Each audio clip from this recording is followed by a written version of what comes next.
This is a 10-minute guide to bags and how to get bags and how to start your character with bags. Keep in mind, this is not a guide to tell you how to do all these quests, but mostly where to find them and roughly what level you will find them at. Keep in mind, this does not include tailoring, and this is not a guide meant for all bags in the game. This is generally meant for bags that are 10 slots or lower, and meant for kind of starting off. The most important thing in Vanilla WoW is getting bags early on. The earlier you can get bags, the earlier you can loot all sorts of trash, greens, etc., sell them on the auction house, vendor them, and actually have a good chance of getting a mount at level 40. So bags are vital early on, and that's what this guide is focusing on. Now we're talking about the World of Warcraft Classic Edition, right? We're not talking about Legion.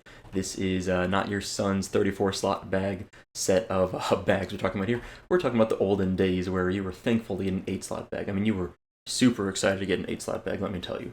So the first up is Carry Your Weight. This is a quest in Durotar. It's roughly located near Razor Hill, a little northwest. It's fairly well hidden. Furl Scornbrow gives you this quest for a 4-slot bag. The level requirement is 5, and it's a horde-only quest. Now, this is an easy-to-miss quest. Many people miss it. It's not in Razor Hill. It's actually in like a tower roughly nearby. If you look at the next quest, it's actually, this is kind of interesting. This is Poor Old Blanchy is the name of this quest. You get a 4-slot bag. It's given to you by Verna Furlbrow. Now, I remember the name of the last guy that gave us the quest on the horde side was Furl Scornbrow, and this is Verna Furlbrow. It sounds like there might be some relationship there. Anyway, this is an Alliance-only quest in Westfall. It's in the northeastern side of Westfall. It's pretty much on the road when you come in to Westfall from Elwyn Forest. It's a level 9 requirement. There is another reward you could pick, but make sure you take the 4-slot bag. It's worth more than the crappy cloak that comes with the quest rewards. Next up, we have the Buzzbox questline. This is a 4-part questline. It actually starts at Buzzbox 827. That's the first quest, I should say. It starts at Whizbang Crank Toggle in Aberdeen, in Dark Shore on the western side. Its level requirement starts at level 7 from Whizbang, but for the very last step of this, you need to be level 14. It's a very long questline. It's honestly kind of difficult in terms of time consumption. It's Alliance only. It may not be worth your time, but it is a 6-slot bag, so it's something to keep in mind if you're desperate for bags. So the next quest is Miner's Fortune. Now we're still working on the 6-slot bags here. It's the old money bag. So this is for both factions, and this is from Wharf Master Dizzywig, located kind of on the docks in Ratchet. And he's a little goblin guy there. And the level requirement is level 13. It's not too bad.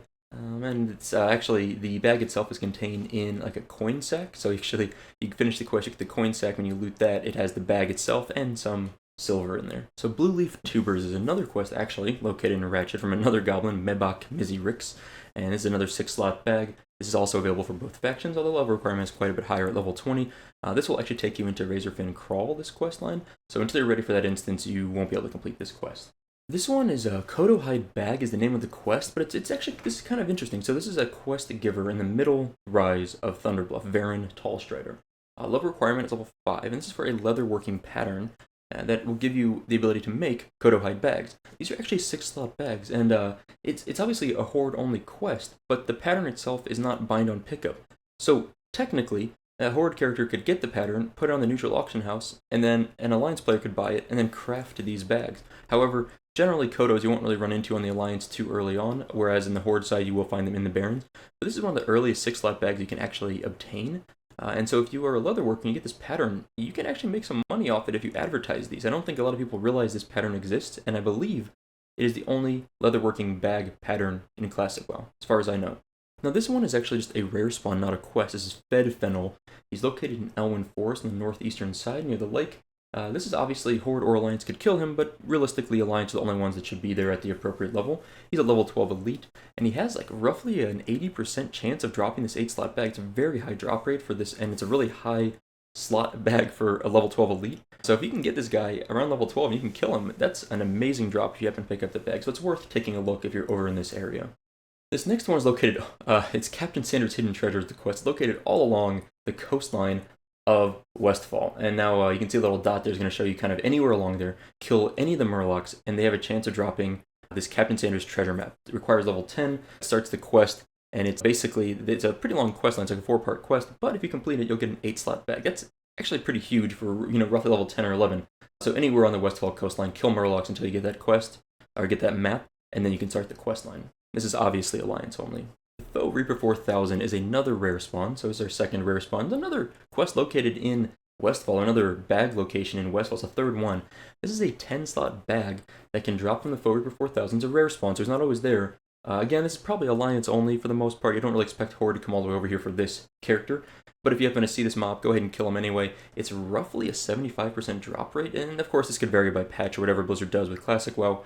But a 10-slot bag, getting the chance of getting a 10-slot in the early, level 10s to 25 is amazing. This is a level 20 elite, so he's kind of a beefy mob. But if you take him down, roughly 80% chance for a 10-slot is great. Not a rare spawn, but another elite mob, Gelihast. This is a mob or a boss really in Blackfathom Deeps. He has the kind of low drop rate, but it's pretty much a 15% chance of dropping this 10-slot Murloc skin bag. You're going to kill him anyway, just keep an eye out for it. It'd be great if you can pick it up. He's a level 26 elite, and obviously both factions can enter this instance and kill this mob. Lady Anacondra, this is a Wailing Caverns boss. Now, it's a pretty low drop, like 10 to 15% chance of dropping a 10-slot snakeskin bag. However, both factions can complete Wailing Caverns. You'll probably kill her anyway if you're in there. You should be killing her.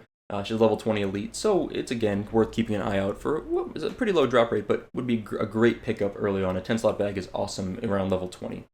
So this Deviate Hides quest is actually a Wailing Caverns quest. It is available for both factions. The reward can be a 10-slot bag, which is amazing. And Nalpak is the NPC that gives you this quest. Now, Nalpak is located above Wailing Caverns. There's kind of a skull rock formation above Wailing Caverns entrance. He's in the left eye if you're facing the front of the skull. Now, keep in mind, Nalpak is actually Kaplan backwards, as in Jeff Kaplan. I assume is not coincidental. And although the level requirement for the quest itself is level 13, realistically you won't probably be going into Wailing Caverns to complete the quest until at least level 17, maybe 18 to 20, even depending on the group composition.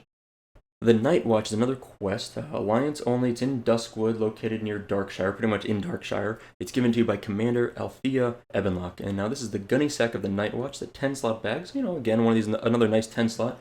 Level requirement is roughly level 18, and it's a 3-part quest. So the other parts in the quest may have higher level requirements, but at least the start should be around 18. And it's not an overly complicated quest line, and a 10-slot bag is pretty nice early on like this.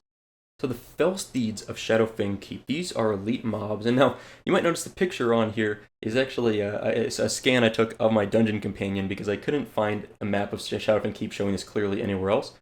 These are located in the main courtyard. When you enter the courtyard into the stables off to the left, there's up to 3 horses in there, but not all of them are always Fell Steeds. Sometimes there are other names to the horses, but only the Fell Steeds will drop the 10-slot Fell Steed saddlebags. They have roughly a 30% drop rate, and they're pretty good. I mean, it's a pretty good drop rate, considering there's sometimes 2 or 3 of these Fell Steeds in there. They're level 19 to 20 elite, and they keep in mind, when you fight these mobs, they're kind of interesting, because they have a charge that's like an AoE stun, like an AoE War Stomp, that also increases damage taken while stunned by 10%. It's actually a really nasty ability, so you want to be careful and make sure your group is ready before you engage these mobs. But they're absolutely worth taking the time to kill them. They're out of the way, you don't have to kill them, but they're totally worth it for the Fell Steed bags.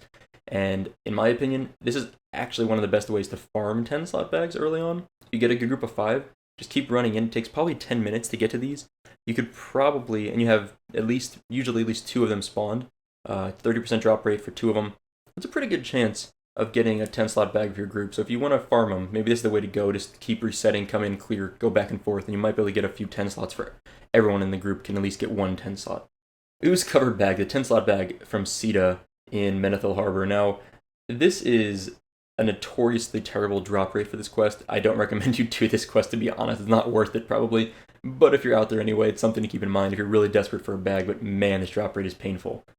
It's really, really bad. Thank you to WoW and Vanilla Gaming for the screenshots and the maps. For the most part, this video is not necessarily comprehensive, but at least trying to give some guidance for general direction of where you can find quests to give you bags early on. Of course, keep a track of the Google document that I've mentioned.